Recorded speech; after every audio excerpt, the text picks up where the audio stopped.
الله شكرا جزيلا له على جهوده.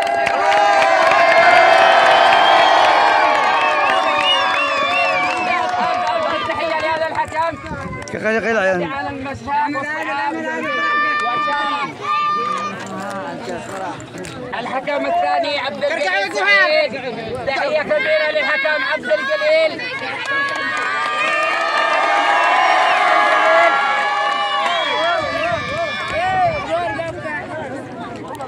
الحكم عبد الجليل سعيد، الحكم عبد الجليل سعيد،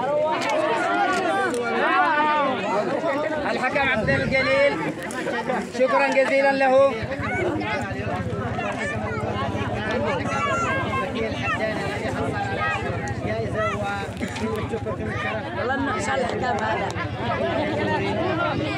والآن الجائزة للأخ عرفات عبد الصمد مراقب المباريات وأحد أعضاء اللجنة.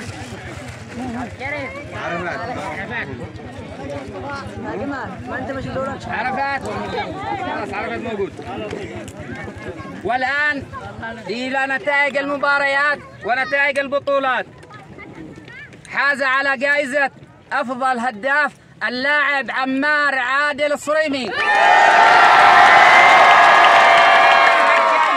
أهداف، وتصدر قائمة هدافي البطولة المهاجم عمار عادل. تفضل استلام جائزته عمار عادل.